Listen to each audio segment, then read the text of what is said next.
Boa noite a todos os trabalhadores e trabalhadoras dos Serviços Públicos Municipais de São Bernardo. Aqui estamos novamente para discutirmos um pouquinho sobre o risco que estamos sendo expostos, todos nós trabalhadores que estamos precisando sair de nossas casas para prestarmos serviços à população de São Bernardo do Campo. Lembrando que o sindicato vem fazendo algumas mobilizações virtuais, reuniões rotineiramente com os trabalhadores, para discutirmos qual as vantagens e desvantagens dessa retomada de atividades presenciais, principalmente para a educação. E aí, nossa preocupação não é apenas com os profissionais da educação, e sim com todos os trabalhadores de São Bernardo do Campo. Essa semana, com a retomada das atividades presenciais na educação, tivemos várias denúncias. A gente foi até os próprios municipais para verificar o procedimento das denúncias. Conseguimos confirmar algumas, a exemplo de escola sem água, a falta de EPIs de acordo com a liminar que a gente ganhou ano passado. E com essas denúncias averiguadas, estamos sempre reforçando nossa ação judicial e mandando para que o juiz decida sobre as possíveis multas ao município pagar pelo descumprimento de uma liminar que está aí desde junho do ano passado.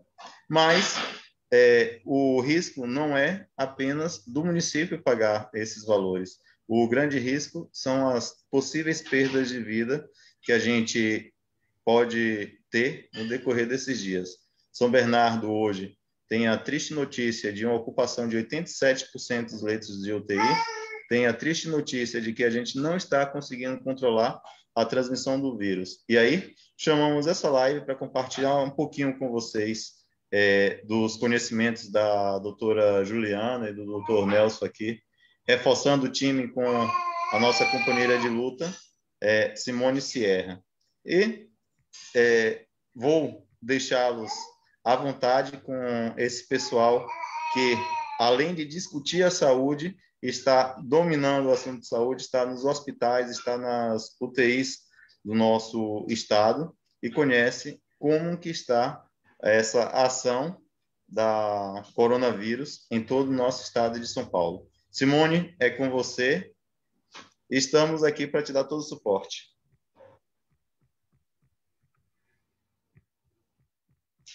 Abre o áudio, Simone. Como sempre, né? O áudio. Ainda bem que é o áudio, não é a imagem. As duas coisas são importantes. Boa noite a todas, todos, todes. Muito bom estar aqui de novo com vocês, poder compartilhar aqui de informações fidedignas, trazidas por profissionais que prezam pela ciência, no momento em que nós vivemos, a proliferação das fake news, e a ciência é relegada a um papel de insignificância pelo governo atual, mas nós estamos aqui para defender a ciência também. E dando continuidade às ações que nós temos desenvolvido nesse movimento de educação em defesa da vida, o tema de hoje, que é as variantes do novo coronavírus, o risco do retorno às aulas presenciais, então estamos em meio à pandemia, onda, ou ainda a primeira onda, somente o número de casos de contaminações subindo e o número de óbitos também. Então, é importante que a gente tenha mais essa oportunidade de diálogo. E nós fizemos esse convite não só para os trabalhadores da educação, para os servidores de modo geral, para os pais e para a sociedade. Nós queremos esse diálogo porque nós entendemos que é um assunto que precisa ser discutido além dos trabalhadores da educação, também com os servidores e com a comunidade e a sociedade.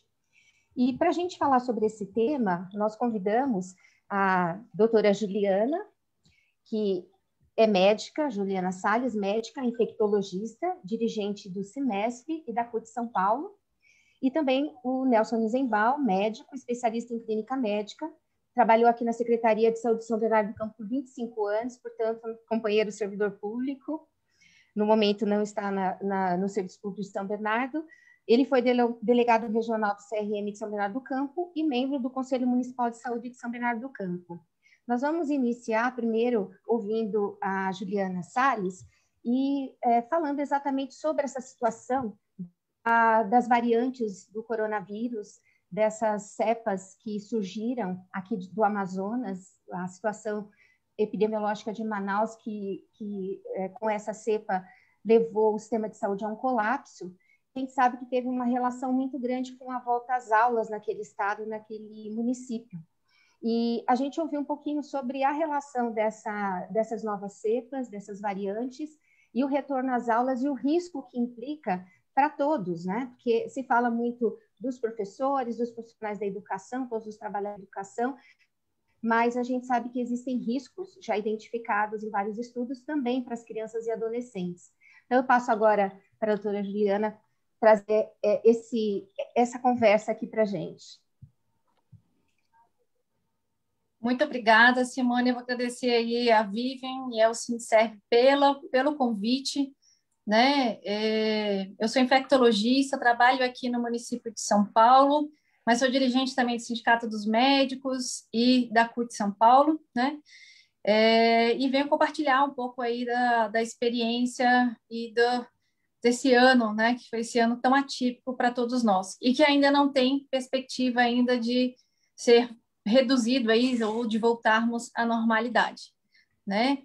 2021 e a pandemia trouxeram uma aceleração aí na possibilidade de perda dos nossos direitos, e aí falo não só dos servidores, mas dos trabalhadores de uma maneira geral, né? E a desculpa dos governos aí, das prefeituras, do governo do estado, do presidente, né? Não só de utilizarem o discurso da pandemia, mas de como acelerarem, né, a retirada desses nossos direitos. E aí aplicarem o tal do custo do trabalho e acelerarem medidas que talvez sem a pandemia não passassem, né?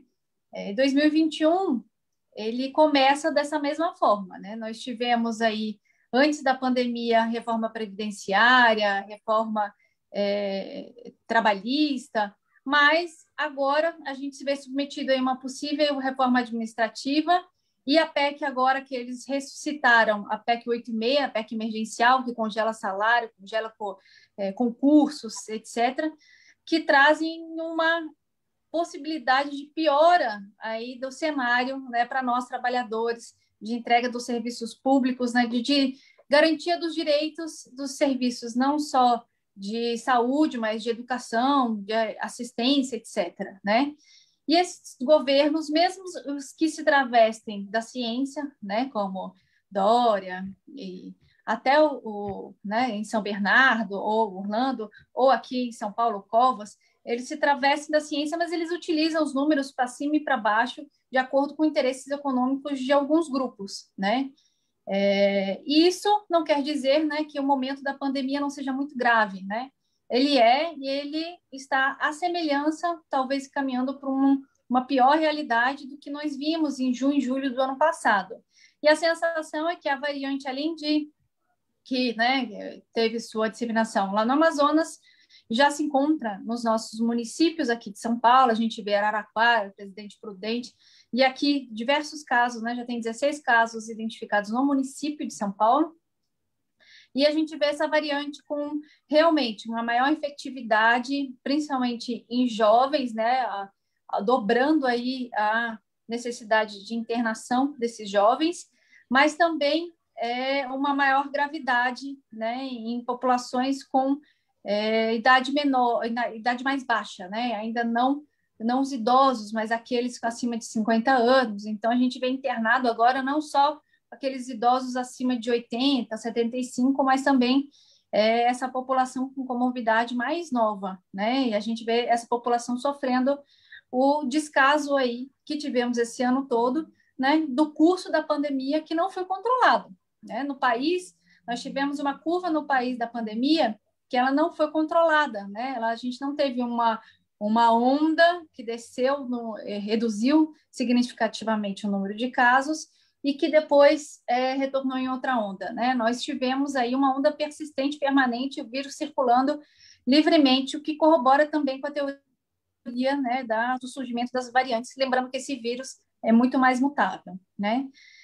Vemos aí diversos desafios, né? Não só da aplicação dessa retirada de direitos com a justificativa, né, do custo do trabalho e com a pandemia, com o sofrimento dos empresários, né, mas eu queria relembrá-los que muito do que acontece agora é um reflexo já, né, de uma explosão, né, na verdade, um apodrecimento do sistema capitalista que vinha antes, né, a própria crise da Ford. Né? A gente sabe, através dos metalúrgicos aí em São Bernardo, que essa crise da Ford não é de agora. Né? Essa crise é muito anterior e culmina agora com esses milhares aí de demissões. Banco do Brasil, a gente sabe dos ataques aos bancos, né, que acontecem, os bancos, né, o Banco do Brasil e a Caixa, que acontece já há muito tempo, e ao ataque aos servidores, que vem acoplado agora com essas PECs 186 e a PEC da reforma administrativa, né, e essas demissões, a gente entende que essas demissões elas são parte desse pacote, né? E, claro, né, os trabalhadores que, em grande parte, não tiveram a oportunidade, né, não só porque não eram essenciais, né, eram de serviços essenciais, como nós da saúde ou da alimentação, etc., mas muitos trabalhadores que vêm sofrendo também com a alta taxa de desemprego, crescimento da informalidade. Esses trabalhadores eles não tiveram a possibilidade de fazer, por longos tempos, políticas de isolamento sem o retorno aí de políticas públicas que garantissem esse isolamento, né? Que garantissem a sobrevida, que garantissem moradia, luz, água, né? Nos seus termos aí. Então, cada um, para colocar comida na mesa, teve que sair, sim, para trabalhar, enfrentar transporte público, etc., né? A educação teve um cenário à parte, né? E um cenário que nos mostra também a imensa desigualdade, né? Porque a gente sabe que no cenário das escolas privadas, os alunos tiveram, de alguma forma, né, um ensino aí à distância, né, um pretenso ensino à distância, mas que tiveram algum tipo de aula, etc., né, que tinham condição de acesso à internet, ou computador, ou celulares, e a gente sabe que isso é bem diferente no cenário das escolas públicas, municipais ou estaduais, né, que há dificuldade do acesso à internet, né, que isso não é garantido à população, não é garantido a esses alunos, muito menos aos professores, há dificuldade também, né, do acesso ao dispositivo, né? Então, você pode ter até alguma internet, mas, né, se tem duas crianças e um professor em casa, como é que esses três acessam ao mesmo tempo, né, as atividades, né? Então, a questão que a educação se encontra é uma questão bastante complicada, né? E que durante todo esse ano de 2020, né, poderiam ter sido avançadas condições para um retorno mais seguro para as escolas, garantindo condições sanitárias nessas próprias escolas com distanciamento, com contratação de mais professores e profissionais da educação, trabalhadores, né, que garantissem a alimentação segura, higienização nas escolas. A gente sabe que as prefeituras e o Estado aqui de São Paulo não avançaram nessas garantias, né, que jogaram na mão aí das escolas a responsabilidade por ficar com esses alunos, já que seus pais estão trabalhando e estão, sim, com muita dificuldade de organizar, né, a vida dessas crianças, que essas crianças, né, que o abismo entre as crianças das escolas públicas e privadas se torna maior com essa necessidade de isolamento, e que políticas que poderiam avançar, né, nessa complexitude que é a garantia da segurança, né, da não transmissão dos vírus nos locais de trabalho, não são aplicadas. E eu vou citar como uma importante estratégia a testagem, né, dos profissionais da educação e dos alunos, né, nesse retorno às aulas. A gente sabe que desde o início da pandemia, os países que fizeram testagem, rastreamento, né, que fizeram isolamento de contactantes, rastreamento dos contactantes das pessoas que tiveram o vírus, eles tiveram mais sucesso no controle da pandemia do que os que não fizeram essa estratégia. E a gente tem milhões de testes apodrecendo em Guarulhos, né? A gente tem uma capacidade instalada com dificuldade, né, por justamente pauperização aí e das estruturas públicas dos nossos LACENs, né, dos nossos laboratórios centrais públicos. Só em São Paulo, 70% dos testes que são aplicados são do setor privado, né? Então, tem interesse aí também dos laboratórios de lucrarem com esses testes, né?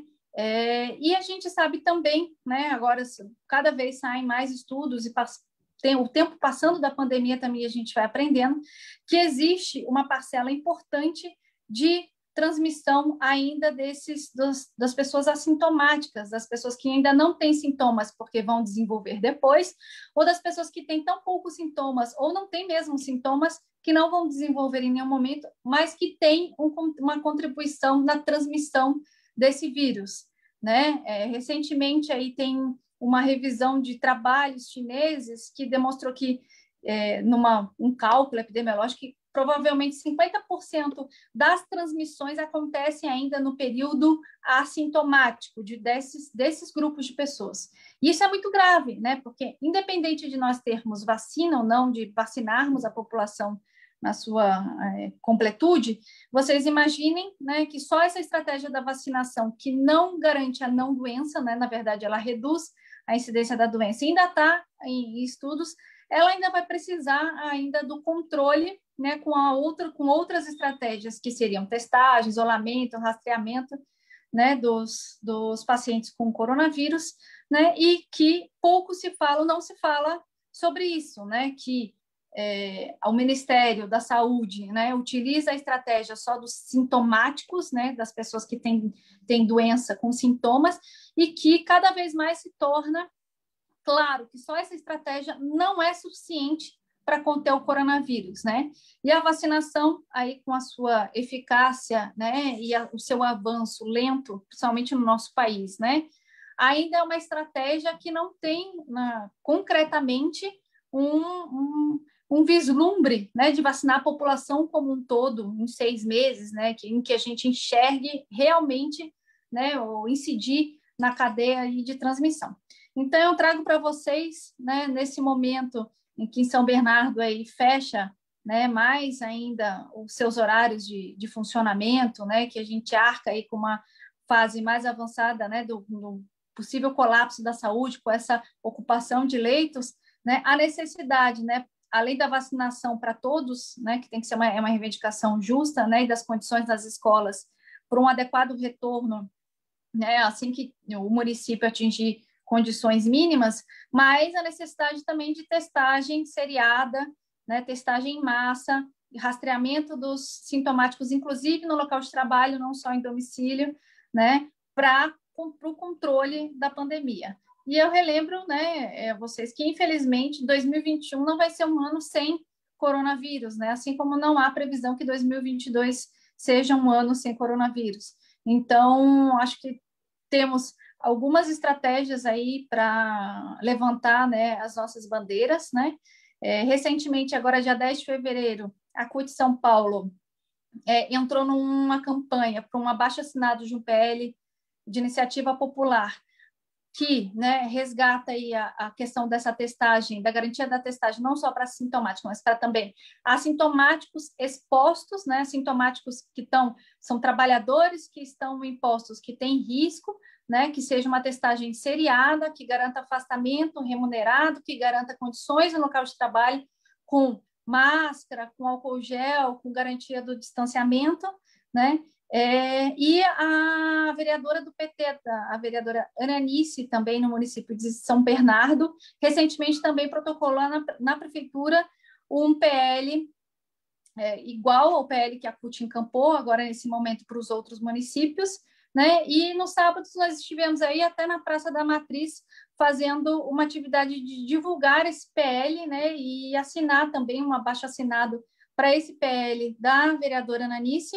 E a receptividade da população que passava ali na praça foi excelente, viu? Todo mundo querendo saber do que se tratava, né? Querendo entender melhor, todo mundo inseguro mesmo de mandar seus filhos para a escola, né? De inseguro desse retorno, sabendo das condições que pioravam aí no município. E é isso, gente, acho que eu completo minha fala, convidando aí também o Sinserv a fazer atividades como essa de divulgação desse PL da testagem, né? Assim como a iniciativa da vacinação, ele é um recurso palpável, né? Que deveria estar sendo aplicado aí pelas prefeituras. E eu acho que nós trabalhadores devemos avançar para exigir essa estratégia também na época de um possível retorno às aulas. É isso, Simone. Obrigada, Juliana. Muito importante nós ouvimos as suas colocações, considerando que nós tivemos agora um decreto no dia 22, ontem, emitido pelo gestor municipal, né, pelo nosso prefeito, e as aulas elas foram suspensas, então o início, a retomada das aulas presenciais seria 1º de março, então agora inicialmente para 15 de março, mas lógico, dependendo de avaliação, e suspendendo as aulas nas escolas privadas a partir do dia 1º de março. E teve posicionamento do Sindicato dos Estabelecimentos Privados de Educação, né, em relação a isso, sempre citando questões científicas, mas sem citar base, sem colocar o embasamento, dizendo que existe segurança, e a gente sabe que mesmo nas escolas privadas, que tem uma outra realidade para os alunos e para os profissionais, ainda assim, os casos que surgiram de contaminação mostraram que não existe esse ambiente seguro por conta do próprio ambiente escolar e da interação necessária dentro do ambiente escolar, faz parte da formação. Então, muito obrigada por trazer essas colocações para a gente, para reflexão. E agora passo, então, para o Dr. Nelson Nizenbaum. À vontade, Dr. Nelson.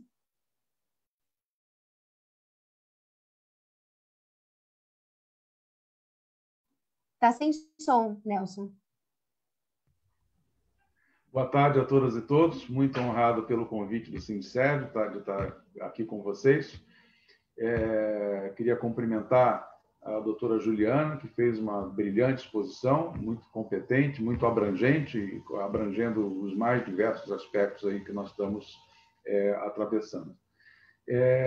Bom, especificamente em relação ao retorno das aulas, né, nesse momento, né, eu sempre me posicionei de forma muito contrária, mesmo naquele momento em que a gente estava em outubro, com uma certa queda na curva, né?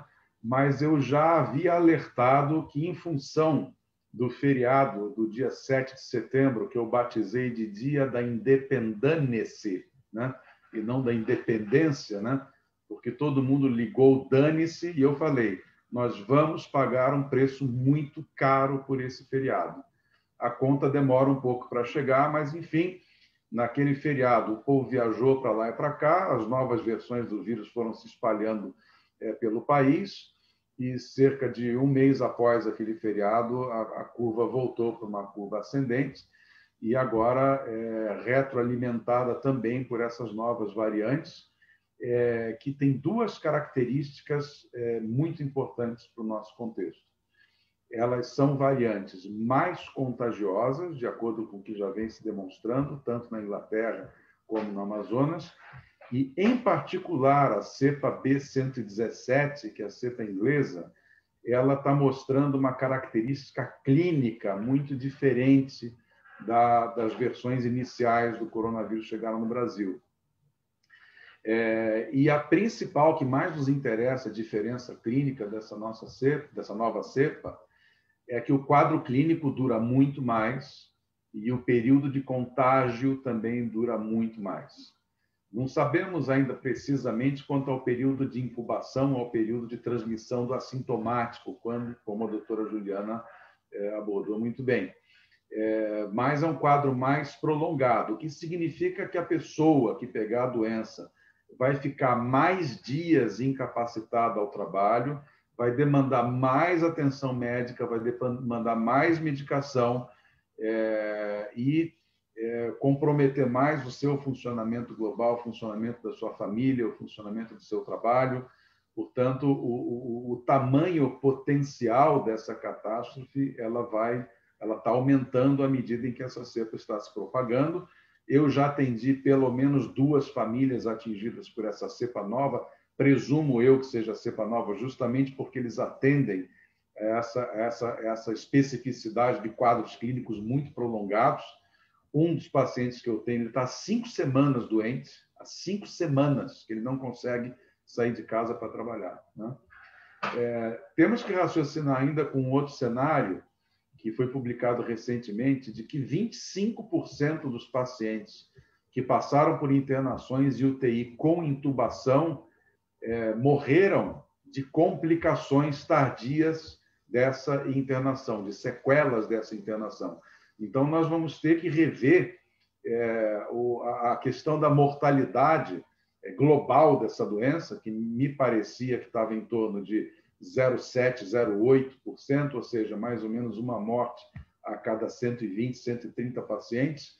Agora, com esse novo dado de que 25% vão morrer de complicações tardias dessa internação e da doença, a gente já pode dizer, acho que com alguma segurança, que a mortalidade global dessa doença seja de 1%, ou seja, 1 a cada 100 pacientes, talvez até um pouquinho mais aí na segunda casa decimal.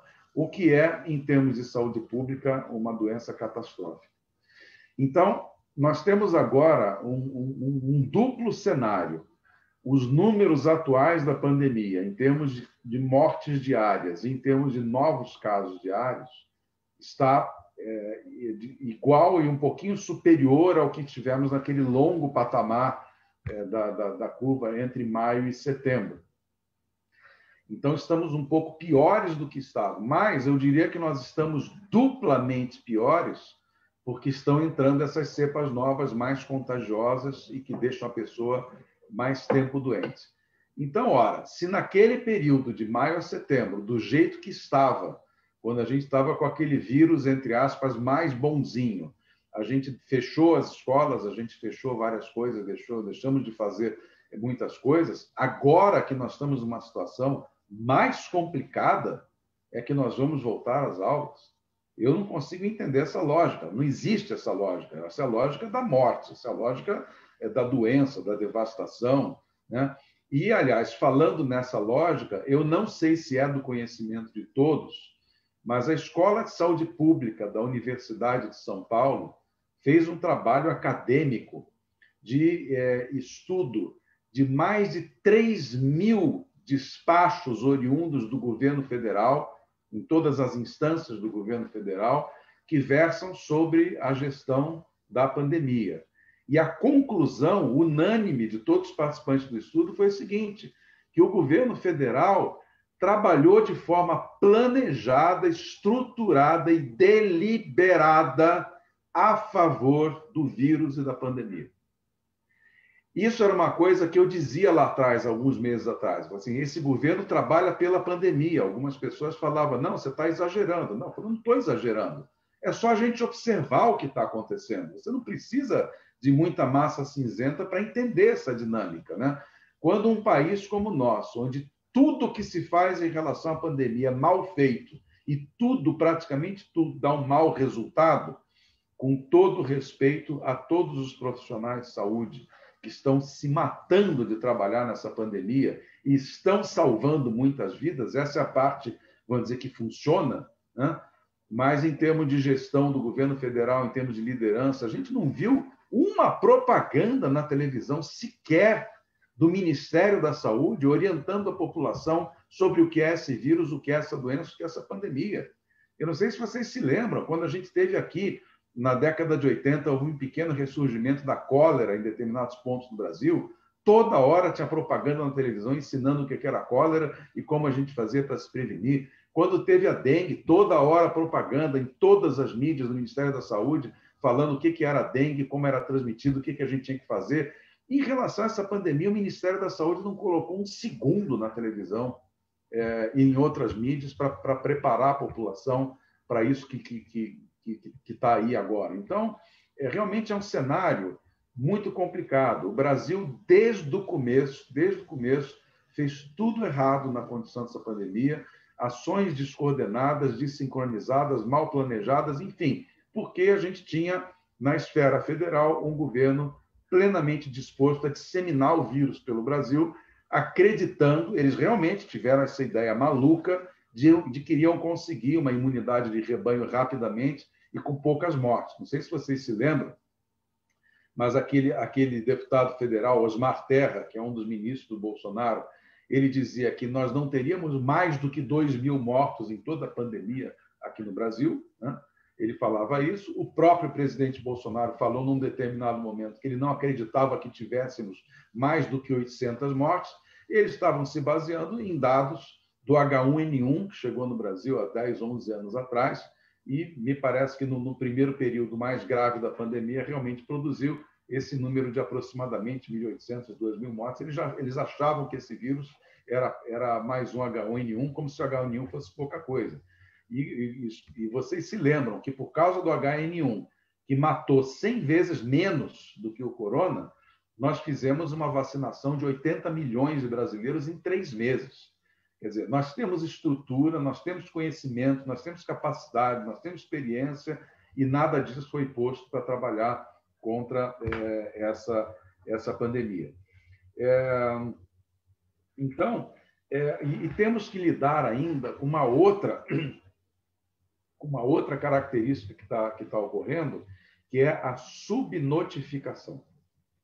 O que eu tenho visto na minha experiência de consultório particular é assim: você pega uma família de 3, 4, 5 pessoas, um ficou doente, teve uma forma mais importante e outros tiveram quadros leves. Esse que teve a forma mais importante conseguiu fazer um exame para diagnóstico do coronavírus e teve seu caso confirmado. Os outros 3 ou 4, simplesmente porque tinham quadros leves, não foram examinados e não foram testados. Então, esses casos que não foram testados, eles simplesmente não entram na conta. Não são notificados ao Ministério da Saúde, às secretarias estaduais, e não aparecem na estatística. Então, eu posso dizer com segurança para vocês que, para cada caso que você está sabendo que foi confirmado de Covid-19, você deve ter 5 ou 6 que você não está sabendo. Então, nesse cenário, e para complicar mais ainda toda essa situação, o que a gente tem visto com muita frequência são pacientes com quadros clínicos típicos de Covid-19, que evoluem segundo toda a história natural da clínica, a história natural dessa doença, que evoluem com os parâmetros laboratoriais típicos dessa doença, alguns com complicações graves, e que os exames têm dado negativo. Nós estamos tendo uma taxa de falso negativo muito grande, tanto nos exames de PCR, aqueles que são colhidos na orofaringe, na nasofaringe, como nas sorologias, né?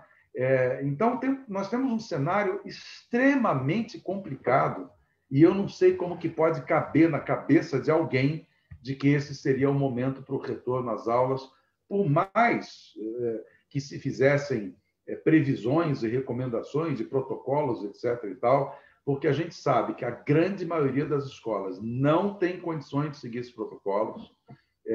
Nós já sabemos, por informações da POSP, que nesse curto período de retorno presencial já temos mais de 800 infecções e 7 mortes aqui no estado de São Paulo, entre servidores da educação do estado de São Paulo. Ontem mesmo, curiosamente, eu recebi um telefonema de uma conhecida minha do Facebook, que estava desesperada, porque na escola do filho dela, de 17 anos, que está no 3º ano do ensino médio, praticamente a escola convenceu todos a voltarem, 100% das classes, principalmente as classes do 3º ano do ensino médio, e ela perguntando para mim o que fazer.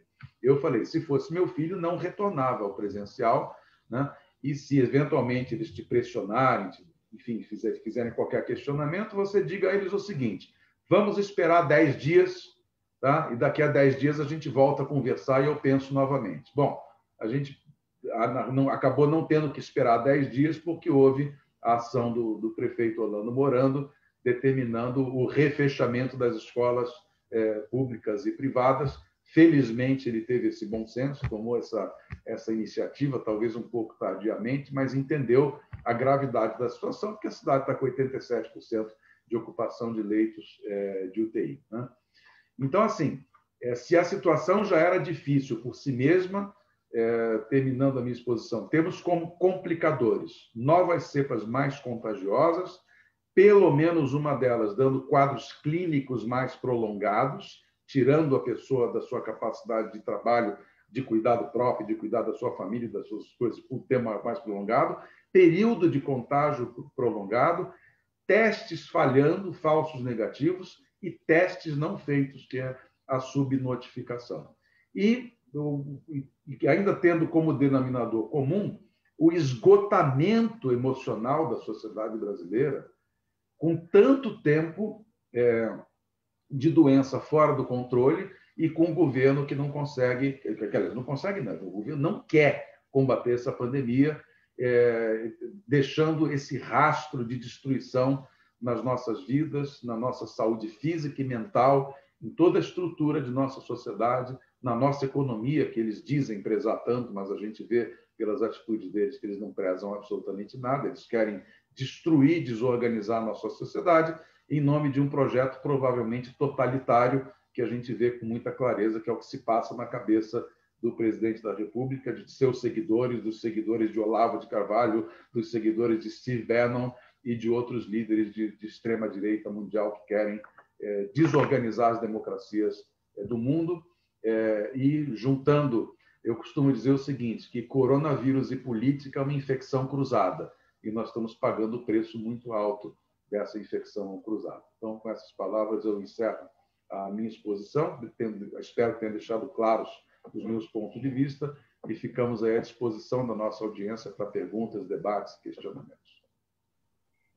Obrigada, Nelson, sua explanação excelente, como da Juliana, muito bom ouvir aí o que vocês nos trazem. E nós temos aí várias participações no Facebook, e eu gostaria de fazer essas colocações dessas questões trazidas e deixar para vocês fazerem uma fala final, cada um, a Juliana e o Nelson, envolvendo essas dúvidas que foram trazidas.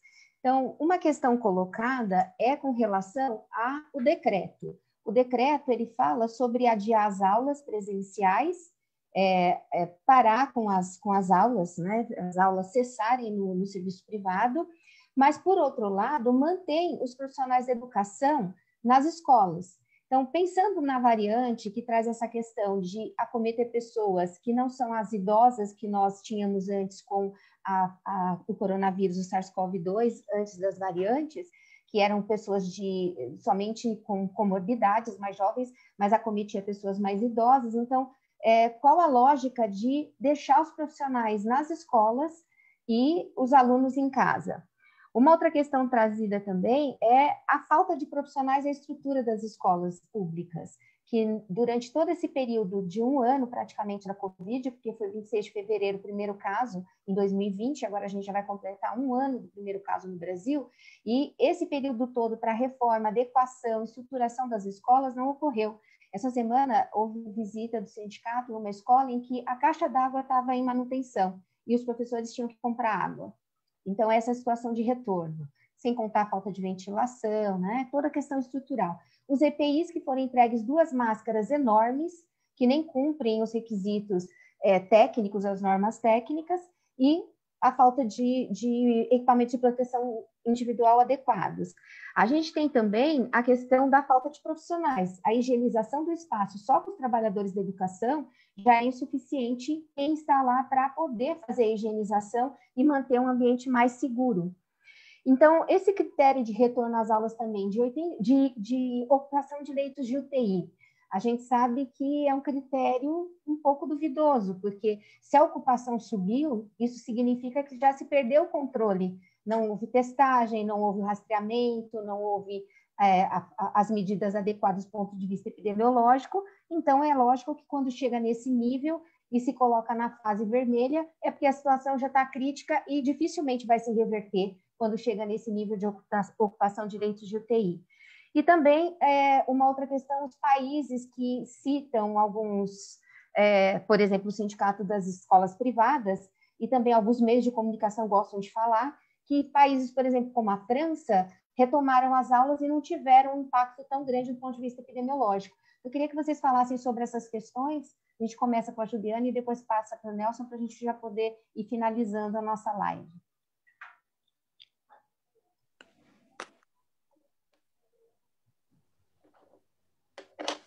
Bom, eu consegui desativar aqui, né? Estão me ouvindo? Tá ótimo.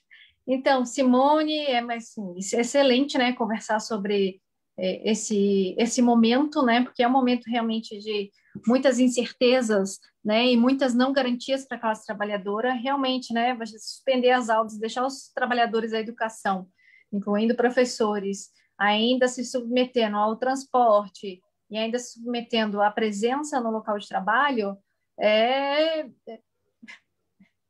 não ter nenhum senso, né? Não ter aí a medida adequada na perspectiva de uma política de contenção do vírus, né? E aí a gente vê realmente, né, conforme foi abordado antes, né, o uso, né, que os governantes fazem deste momento, né, para aplicar sobre o que eles querem, quando eles querem, né? Então, quer dizer que, né, para a escola privada poder continuar aí sua atividade empresarial ou o lucro para poucos, né, porque os professores das escolas privadas também sofrem, né, com aí a coerção e a necessidade de comparecer, né, nas aulas, etc., né? Então, para isso, tudo bem, né? Agora, para proteger a população, né, se impõe toque de recolher, política de terror e cada um por si. Mas trabalhar, você tem que trabalhar, né? Então, eu estou dando risada porque, assim, né, você vê como as políticas, né, são utilizadas de forma aleatória, né, e de forma sem embasamento, né, como vocês disseram, né, eles se usam travestem essa pseudociência para trazerem alguns toques de recolher, trazerem políticas de terror e justificarem as suas maldades sobre a classe trabalhadora, né? Eu queria deixar o convite, na verdade, para as atividades do PL da Testagem a todos vocês, né, ao sindicato mesmo se engajar na divulgação do projeto aí que já temos, né, que é o da Ananice, né, mas que vai ser extremamente importante até para comprovar se é ou não hora, né, de retornar ao local de trabalho, principalmente aí para as escolas, né, mas também, né, vai ajudar os outros trabalhadores que não só nos serviços essenciais, que outros serviços têm se submetido aí rotineiramente a essa situação perversa, né, que é a possibilidade de contrair o vírus, de passar para os seus familiares, né, mesmo quando o trabalhador aí é jovem, né, mas vê seus familiares sucumbindo, né, e dentro dessa nova realidade aí, dessas variantes, desse aumento do tempo de internação, desses indivíduos mais jovens internados, né, e dessa mortalidade ainda incerta dessa doença que a gente ainda aprende a cada dia, né? Acho que as reivindicações são extremamente justas, né, de condição no local de trabalho, de concurso para mais servidores aí no período, né, de pandemia, justamente para poder atender a uma possível legislação sanitária, né? Eu sei que os protocolos eles estão muito aquém da nossa realidade, inclusive nas escolas privadas, né, particulares, mas que cabe a nós também reivindicar essas melhorias que têm e devem ser estabelecidas, né, para um momento oportuno em que a pandemia esteja em seu princípio, a princípio controlada, para além também, né, da vacinação e tendo políticas como a própria testagem, rastreamento, condição no local de trabalho como nossos norteadores aí para o próximo período, né? Porque em algum momento teremos que voltar, mas, né, esse momento terá de ser com segurança mesmo, né? Como a gente deve garantir essa segurança? Acho que a gente tem que avançar na discussão não só para manter fechado as escolas, mas que, né, que a gente reivindique essas condições adequadas para quando o retorno for, né, possível, né? E aí, quando esse retorno for acontecer, né, que se tenha testagem dos professores, dos alunos, para a gente poder enxergar se é realmente esse momento, né, e evitar esses casos, né? Aqui em São Paulo, na primeira semana já tinham, né, casos de 11 escolas privadas com né, suspeitas de coronavírus, então não foi só no setor público, né? Então, essa é uma realidade que a gente vai estar submetido nos próximos anos e que sem uma política de testagem séria, né, a gente não vai conseguir enfrentar. E é isso, Simone, agradeço também ao Sindicato de Servidores aí do município de São Paulo e a todos que nos ouvem aí e espero ter contribuído para o nosso engrandecimento aí, nosso fortalecimento no próximo período. Obrigada, Juliana. Muito obrigada. Passar para o doutor Nelson agora. Para acrescentar mais alguma coisa, a gente tem informes aí, conhecemos muitos professores, tem muitos pacientes que são professores na escola, tanto nas municipais como nas estaduais. Nós temos, além de todas essas complicações, eu tinha esquecido de falar, muitos funcionários que, por idade ou comorbidade, não estão podendo retornar. Então, esses protocolos, eles acabam não podendo ser seguidos e não podendo ser implantados porque a escola não tem funcionários suficientes. Estão muitos afastados, ou pela doença, ou por comorbidades, ou por idade. Então, já existe essa dificuldade. E lembrando também, nessa semana, eu acabei tomando conhecimento de uma dificuldade a mais, que é o seguinte: o que eu tenho dito para os meus pacientes é o seguinte: nesse ambiente em que a gente está, de isolamento social, máscara, medidas de higiene reforçadas, etc., praticamente o único vírus que está conseguindo circular é o corona. A gente não está tendo circulação de quase nada.